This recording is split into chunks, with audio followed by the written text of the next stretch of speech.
Hey everybody, welcome back to the 582 Motorsports YouTube channel. Today I'm going to run through you guys what's been happening on the drag car.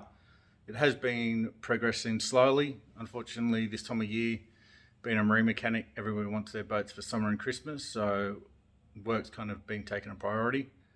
But I'm going to run you guys through what's been happening on the drag car so far. So let's get into it.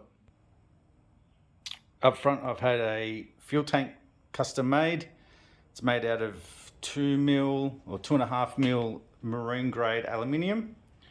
On the left side here, we have the breather tank and the catch can for the fuel tank. On this side, we've got the catch can for the vacuum pump from the engine. And then we've got the radiators being made and mounted. It started life off as a Nishimoto radiator for a Honda Civic, I believe. It was bought knowing that I was going to have to modify it a lot, but it was the only one that I could get that would fit the dimensions needed to get in there. So we've had the tanks cut off, bigger tanks made top and bottom, 1.5 inch outlet at the top and the bottom made for it. You can see this one needs a little bit of a dog leg made to get around the steering rack. Steering rack has also been off, new bearings fitted in it, a new bush, so that's all good to go.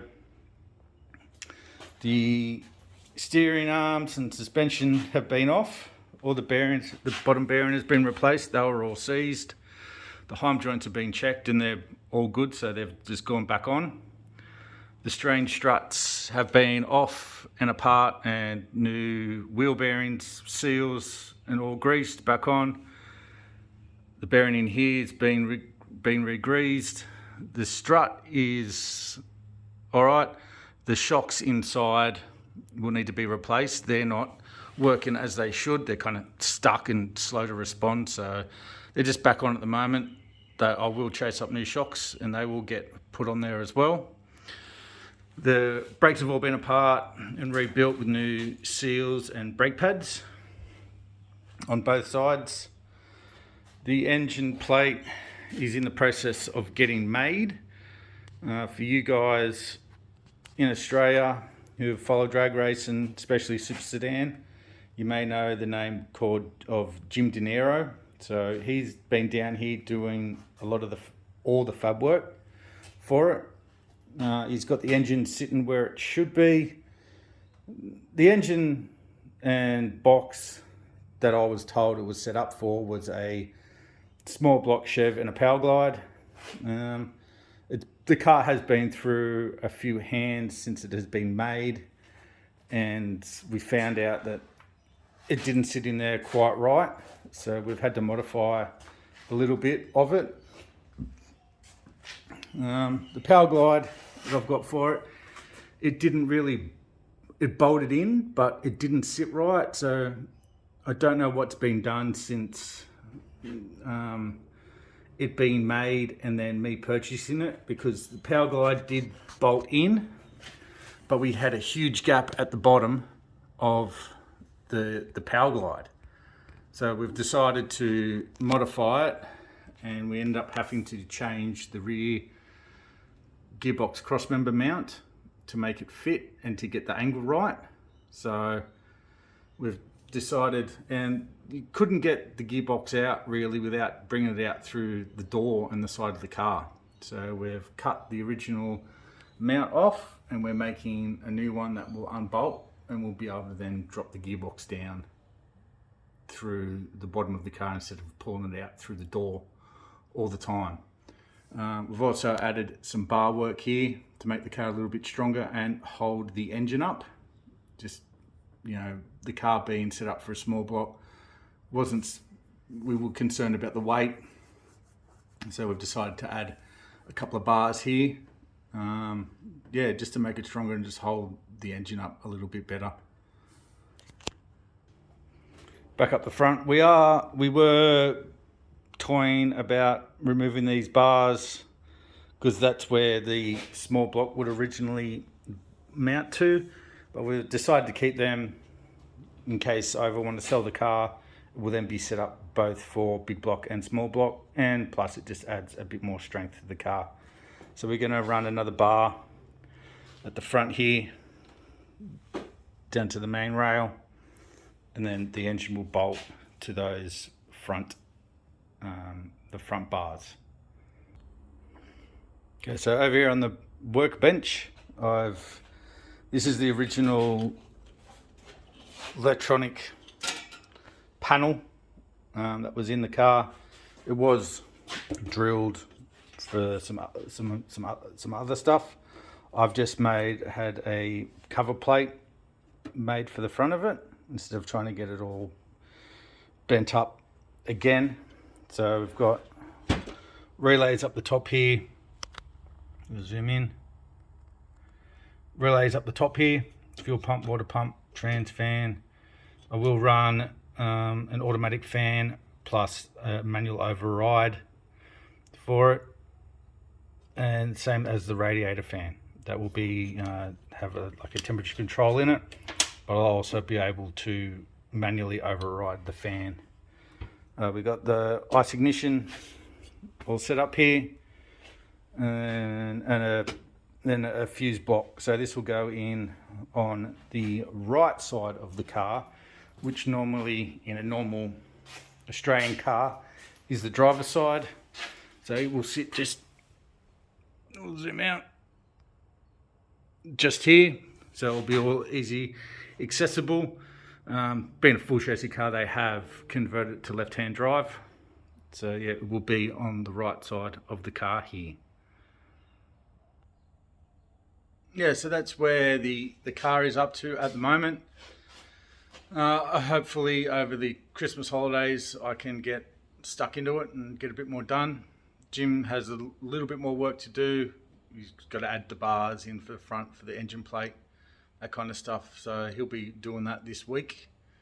So hopefully once that's in, we can really get stuck into it. I kind of paused on doing a lot of the stuff until we decided where the engine was going to sit and how it was going to sit. I did not want to have to do work twice. So yeah, I have had an exhaust made. Well, I made the exhaust, tacked it all up. I will I'll run down to the shed quickly and I will show you guys the exhaust. Okay, so here's the one side of the exhaust. It's just kind of been tacked into place to get it all kind of sorted. I do have to fill a few gaps just with some small bits of exhaust tube, just to fill in the gaps where the angles are. In places like this, you can see here we got a bit of a gap here and a gap down here, gap here. So I'll just cut some angled bits of some exhaust tube and weld them in, and then yeah, some up there. So it's just kind of tacked together. This one is a bit more welded together.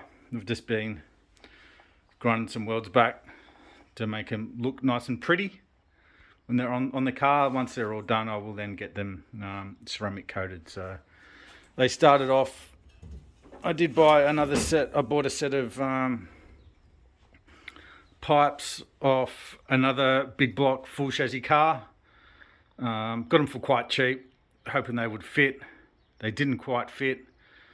So this is kind of the original shape. They come up and down, but to fit my car I had to really end up making them from scratch again. So I just cut all the pipes off here where these top welds are, and then kind of re-changed this drop angle.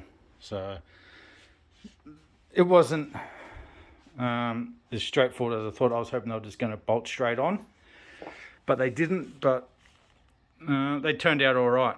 So we just got to finish them off and do some welds and they'll be good to go. Okay, so back in the garage from the shed. So that's where the car is up to at the moment. It's taken a little bit longer than I thought, but no, it's getting there.